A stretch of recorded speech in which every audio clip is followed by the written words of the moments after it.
Omicron variant कहां से आया है, इसका जन्म कहां से हुआ, इसकी खोज वैज्ञानिक कर रहे हैं। इस बीच एक थ्योरी ये आई है कि ओमिक्रॉन वेरिएंट चूहों से आया है।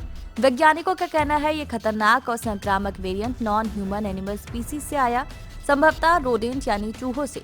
हालांकि रोडेंट में कई अन्य जीव भी होते हैं। स्टार्ट नाम के मीडिया संस्थान ने ये खबर प्रकाशित की है कि ओमिक्रॉन की ओरिजिन तब हुई होगी जब किसी चूहे को पिछले साल के मध्य में कोरोना का संक्रमण हुआ होगा। कई जीवों में म्यूटेशन करने के बाद कोरोना वायरस के इस नए बदले हुए वेरिएंट ने इंसानों को संक्रमित किया होगा। इस पूरी प्रक्रिया को रिवर्स जूनोसिस कहते हैं।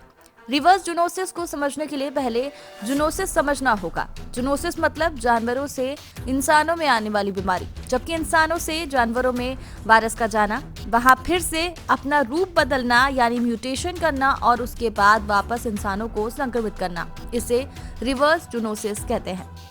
क्रिश्चियन कहते हैं कि ऐसा भी हो सकता है कि रिवर्स जूनोसिस के बाद जूनोसिस की नई प्रक्रिया हुई हो, इसके बाद किसी इंसान में ये वायरस आया हो। इसके लिए हमें कोरोना वायरस की जीनोम सीक्वेंसिंग गहरे स्तर पर जाकर करनी होगी, क्योंकि इस ओमिक्रॉन वायरस में 32 म्यूटेशन सिर्फ उसकी बाहरी कंटीली परत पर बताए जा रहे हैं। तुलेन मेडिकल स्कूल में माइक्रोबायोलॉजी और इम्यूनोलॉजी के प्रोफेसर रॉबर्ट गेरी कहते हैं कि ओमिक्रॉन में 32 में से 7 म्यूटेशन ऐसे हैं जो चूहों को संक्रमित कर सकते हैं, जबकि कोरोना वायरस के पहले वेरिएंट अल्फा में कुल 7 म्यूटेशन ही हुए थे। हालांकि रॉबर्ट गेरी इस बात को लेकर अभी भी दुविधा में है कि ओमिक्रॉन वेरिएंट जानवरों से निकला या फिर इंसानों में ही विकसित हुआ।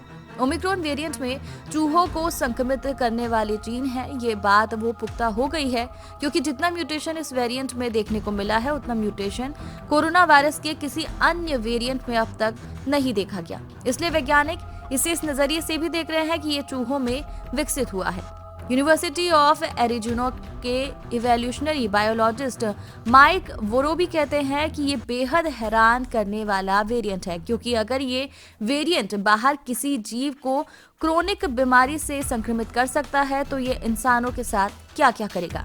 इसकी वजह से कई और खतरनाक वेरिएंट के सामने आने की आशंका भी पैदा हो रही है। हालांकि माइक फिलहाल इस बात को मानने को तैयार नहीं है कि ये चूहे से कैसे निकला। उनका मानना है ये किसी कमजोर इम्यून सिस्टम वाले इंसान के शरीर में विकसित हुआ है। बर्लिन स्थित शेरिट यूनिवर्सिटी हॉस्पिटल के वायरोलॉजिस्ट क्रिश्चियन ड्रोस्टिन इन दोनों थ्योरी से इनकार करते हैं। वो कहते हैं कि ओमिक्रॉन सबसे पहले कमजोर वायरल सर्विलांस वाली आबादी में आया होगा, वहीं पर विकसित हुआ होगा और संक्रमण फैला होगा, लेकिन किसी की नजर इस वेरिएंट पर नहीं पड़ी।